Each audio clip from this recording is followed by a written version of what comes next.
Hello friends. Higher mathematics के इस YouTube channel में आप लोगों का स्वागत है।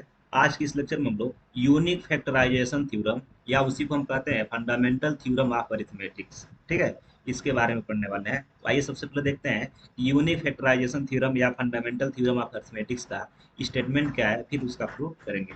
तो स्टेटमेंट दिया हुआ है, every positive integer n is greater than 1। मान लेंगे n कोई पॉजिटिव इंटीजर है जो एक से बड़ा है, एक से बड़ा है, कैन बी एक्सप्रेस, मतलब उसको लिखा जा सकता है कैसे, as a finite product of prime factors uniquely. मतलब जो n ग्रेटर देन 1 जो दिया हुआ है, n जो इंटीजर दिया है उसको हम प्राइम फैक्टर्स के फॉर्म में लिख सकते हैं, प्राइम फैक्टर्स के प्रोडक्ट के फॉर्म में लिख सकते हैं, लेकिन यूनिक तरीके से लिख पाएंगे। ठीक है, ऐसा नहीं कि आपको कोई नंबर दे दिया जाए और उसको प्राइम फैक्टर करने के लिए कह दिया जाए तो आप और निकालने कुछ लिखेंगे, और उसी नंबर को हमको दिया जाए तो हम कुछ और निकालेंगे। ऐसा कुछ नहीं है। आपका जो प्राइम फैक्टर होगा वही मेरा भी प्राइम फैक्टर होगा, तो उसको यूनिकली कहा जाएगा। ठीक है ना। तो आइए सबसे पहले इसको हम फाइनाइट प्राइम प्रोडक्ट फॉर्म में कैसे लिखेंगे इसको प्रूव करेंगे, फिर यूनिकनेस की बात करने वाले हैं। ठीक है। तो सबसे पहले देखिए, मान लेते हैं कोई नंबर दिया है, एग्जाम्पल लेकर के चलेंगे। मान लीजिए कोई पॉजिटिव इंटीजर दिया है 100। ठीक है, पॉजिटिव इंटीजर क्या दिया है, 100 दिया है। इसको हमको प्राइम फैक्टर्स के फॉर्म, प्रोडक्ट के फॉर्म में लिखना है। तो सबसे पहले क्या करेंगे, 100 को हम 2 इंटू 50 लिख सकते हैं। 2 इंटू 50 लिख सकते हैं। 2 क्या है, सबसे छोटा प्राइम नंबर है। 2 इंटू 50 लिख लिया, 100 के इक्वल हो जाएगा। अब बताइए, अगर ये 50 इसके जगह पे, अगर ये 50 जो दिया हुआ है, अगर ये क्या बोलते हैं प्राइम नंबर होता, प्राइम नंबर होता तो 100 को यही 2 इंटू 50 के फॉर्म में हम ऐसे लिख देते। लेकिन ये 50 क्या है, कंपोजिट नंबर है, इसलिए कंपोजिट नंबर्स को फिर हम प्राइम फैक्टर में लिखेंगे कैसे, 2 इंटू 25। ठीक है, ये देखिए, 2 गुणे 2 गुणे 25। इसी 100 को हम क्या लिख दिए, 2 गुणे 2 गुणे 25 लिख दिए। ठीक है। अब बताइए, ये भी प्राइम नंबर है, ये भी प्राइम नंबर है। अगर ये भी प्राइम नंबर होता तब तो इतना ही हम लिख करके छूट देते। लेकिन ये 25 प्राइम नंबर नहीं है, कंपोजिट नंबर है, इसलिए इसको हम 2 गुणे 2 गुणे 5 गुणे 5 के फॉर्म में लिखेंगे। अब देखिए, इसी 100 को हम ऐसे लिख दिए। समझ में आया। ये इसी को कहते हैं, ये जो रिप्रेजेंटेशन आया हुआ है इसी को कहते हैं प्राइम फाइनाइट। ये फाइनाइट है, ये यहीं पे स्टॉप हो गया। ठीक है, ये फाइनाइट हो गया, स्टॉप हो गया। तो और इसको हम क्या कहेंगे, finite product of prime factors. ये देखिए प्राइम है और ये प्रोडक्ट है, और ये फैक्टर के फॉर्म में तोड़ दिया गया है। ठीक है, इसको हम फैक्टर कर लिए, तोड़ दिए, ब्रेक कर दिए। ठीक है, इसी को हमको प्रूव करना है। तो आइए देखते हैं इसका प्रूफ कैसे होगा। ठीक है, let let n is greater than 1, n is greater than 1, is any be any be any positive integer, positive integer कोई n है जो कि एक से बड़ा है और पॉजिटिव इंटीजर है। ठीक है, अगर अगर वह नंबर जो n दिया हुआ है प्राइम हो जाए तो हमको प्रूव करने की जरूरत है ही नहीं। If if n is prime, if n is prime, therefore therefore there is nothing to prove,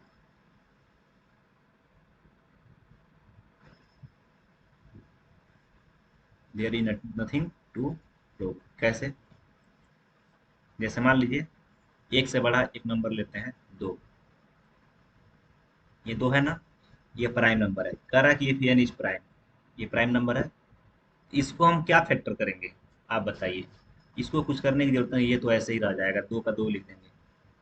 तो ये ऑलरेडी वही का जो नंबर दिया था वही रह गया, तो यहाँ प्रूव करने की कोई जरूरत नहीं है, ये तो ऑलरेडी प्राइम फैक्टर के फॉर्म में लिखा हुआ है। ठीक है, अगर ये कंपोजिट नंबर होता तब इसका प्राइम फैक्टर किया जाता। जैसे अगर 3 है तो इसको भी कुछ करने की जरूरत नहीं, ये तो 3 ऑलरेडी लिखा है। 5 है तो 5 ऐसे और रह जाएगा। ठीक है, लेकिन अगर 4 है तो 4 को क्या लिखेंगे, 2 गुणे 2, चूंकि 4 क्या है, यहाँ देखिए 4 क्या है, कंपोजिट इंटीजर है, इसलिए कंपोजिट इंटीजर को प्राइम फैक्टर में लिखेंगे तो 2 इंटू 2, ये एक्सप्रेस हो गया। ठीक है, if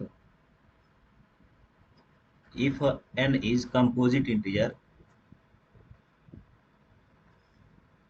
composite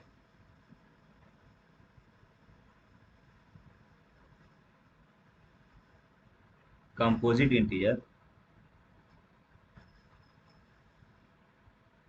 then there exists a prime integer, prime integer p1, prime integer p1 such that, देखिए अगर ये कंपोजिट था तो एक p1 यहाँ पे मिला था ना, इसी को मान लेंगे p1। ठीक है, p1 सच दैट n को हम क्या लिखेंगे, n को p1 n1, ये देखिए इसको p1 मान लेंगे और इसको n1 मान लेंगे, पहला नंबर को p1 दूसरे को n1। ठीक है, p1 n1 for for some n1 belongs to z, यानी कि n1 क्या होगा, इंटीजर होगा। यहाँ देखिए ये जो n1 आ रहा है n1, ये 2 क्या है, इंटीजर है कि नहीं है, ऑलरेडी है, इसलिए n1 बिलोंग्स टू z लिख दिए। ठीक है, अब देखिए, अब यहाँ हम देख रहे हैं अगर ये n1, ये हमारा n1 अगर प्राइम है तब तो यहीं पे स्टॉप हो जाएगा फैक्टर, देखिए चूंकि ये ऑलरेडी प्राइम दिया हुआ है स्टॉप हो गया। अगर ये प्राइम नहीं होता, जैसे मान लो यहाँ दिया हुआ है 12 दिया हुआ है, तो 12 क्या लिखेंगे, 3 × 4, इसको p1 मान लेंगे, इसको n1 मान लेंगे। तो यहाँ देखिए n1 हमारा कंपोजिट हो जा रहा है, तो कंपोजिट हो जा रहा है तो एक p2 एग्जिस्ट करेगा, तो इस 12 को हम क्या लिखेंगे, 3 × 2 यहाँ देखिए ये p1 है और ये p2 है, और ये क्या हो जाएगा, ये n2 हो जाएगा। समझ में आया ना, तो एक p2 एग्जिस्ट करेगा। अगर n1 हमारा प्राइम है तब तो यही स्टॉप हो जाएगा, देखिए इसमें n1 प्राइम था तो यही स्टॉप हो गया, लेकिन इसमें n1 देख रहे हैं प्राइम नहीं है, कंपोजिट है, तब एक p2 एग्जिस्ट करेगा। ठीक है, if n1 is prime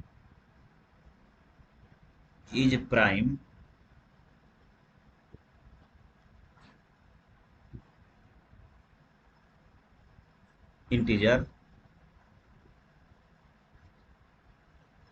then n is expressed as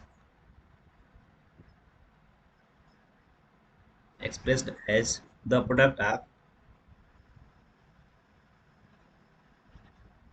of prime factors, prime factors. ठीक है, अगर n1 हमारा ये n1 प्राइम नंबर है, तब इसको हम इस n को, ये n है, n को p1 n1 लिख सकते हैं, यानी कि प्राइम फैक्टर में एक्सप्रेस कर सकते हैं। ठीक है, लेकिन अगर n1 कंपोजिट है, if n1 is composite integer, n1 is composite integer, then there exists a prime integer p2,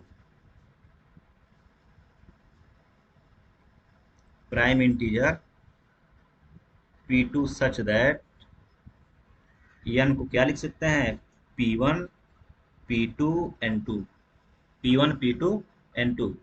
ठीक है, p1 p2 n2 for some n2 belongs to z, जो n2 होगा वो भी क्या होगा, n2 हमारा जो होगा वो भी इंटीजर ही होगा। अब यहाँ फिर एक बात आती है, अगर n2 प्राइम है तब तो n को प्राइम फैक्टर में एक्सप्रेस कर सकते हैं, लेकिन अगर n2 प्राइम नहीं है, कंपोजिट है, तो एक और p3 एग्जिस्ट करेगा। ठीक है, क्या एग्जिस्ट करेगा, p3, if n2 is a prime integer, then n is expressed as the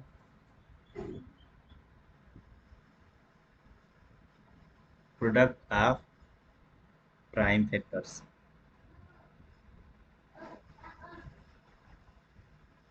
prime factors. ठीक है, n2 अगर क्या है, n2 अगर प्राइम इंटीजर है तब तो वहीं पे स्टॉप हो जाएगा, उसको हम एक्सप्रेस कर सकते हैं। लेकिन अगर n2 कंपोजिट है, अगर ये n2 कंपोजिट है तब क्या होगा, if n2 is n2 is composite integer,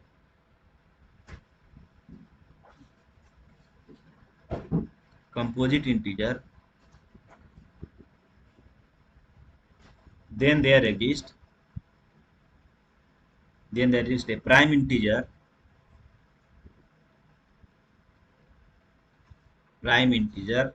p3 such that n equal to क्या होगा, p1 p2 p3 और n3, p1 p2 p3 n3 for some n3 belongs to z। n3 क्या होगा, इंटीजर ही होगा। ठीक है, अब देखिए ऐसे ही अगर n3 क्या हो गया, प्राइम नंबर है तो n को प्राइम प्रोडक्ट के फॉर्म में एक्सप्रेस कर सकते हैं। लेकिन n3 हमारा कंपोजिट इंटीजर है तो एक p4 एग्जिस्ट करेगा। ठीक है, p4 भी एग्जिस्ट कर जाएगा। तो ऐसे ही ये कंटिन्यू प्रोसेस चलता रहेगा, लेकिन कहीं ना कहीं जा करके जरूर स्टॉप कर जाएगा, फाइनाइट नंबर के बाद कहीं ना कहीं जरूर स्टॉप कर जाएगा। अब देखेंगे, सिंस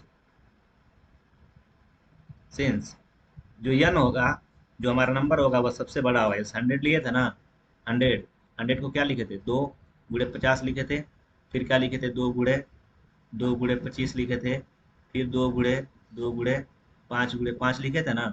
ये हमारा 100 जो है ये क्या है, ये n है, ये क्या है, p1 है, ये p2 है, और ये p3 है, और ये n3 है। समझ में आया, n3 है। अब देखेंगे n3 हमारा क्या हो जा रहा है, प्राइम हो जा रहा है, इसलिए ये क्या हो जाएगा, p4 हो जाएगा। क्या हो जाएगा, p4 हो जाएगा, और यहीं पर फाइनाइट नंबर पे क्या होगा, स्टॉप हो जाएगा। ठीक है, तो n क्या होगा, सबसे बड़ा होगा। उसके बाद n1, n1 हमारा कौन सा है, ये n1 है, n1 है, और ये n2 है। ठीक है, और ये हमारा क्या है, लास्ट वाला n3 है।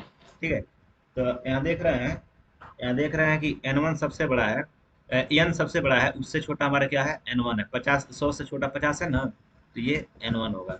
और इससे छोटा क्या है, n2 25 है, n2। इससे छोटा क्या है, n3 5, n3। ठीक है, इससे छोटा क्या होगा, इससे छोटा n4 होगा, कोई नंबर और है तो n4 होगा, उससे छोटा n5, एंड सो ऑन, ये चला जाएगा। ठीक है, एंड एंड देयरफॉर कहीं ना कहीं जाके स्टॉप होगा कि नहीं, यार देखिए ये आके स्टॉप हो गया ना। उसी तरह कोई नंबर लेके एक्सप्रेस करने के बाद प्रोडक्ट के फॉर्म में, प्राइम फैक्टर के फॉर्म में एक्सप्रेस करने के बाद कहीं ना कहीं जाकर वो स्टॉप होगा। Therefore this process is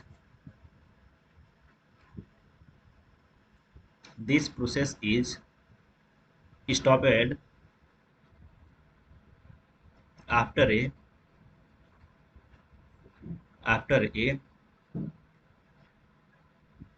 finite number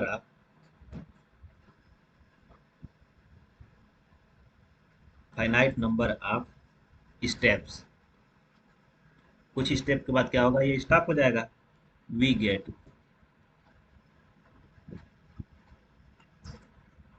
we get क्या हो जाएगा, n को लिखेंगे हम p1 p2 p3 p4 and समान कहाँ जाएगा, pk पे जाके स्टॉप हो जाएगा। कोई नंबर k है वो pk पे जाकर के स्टॉप हो जाएगा।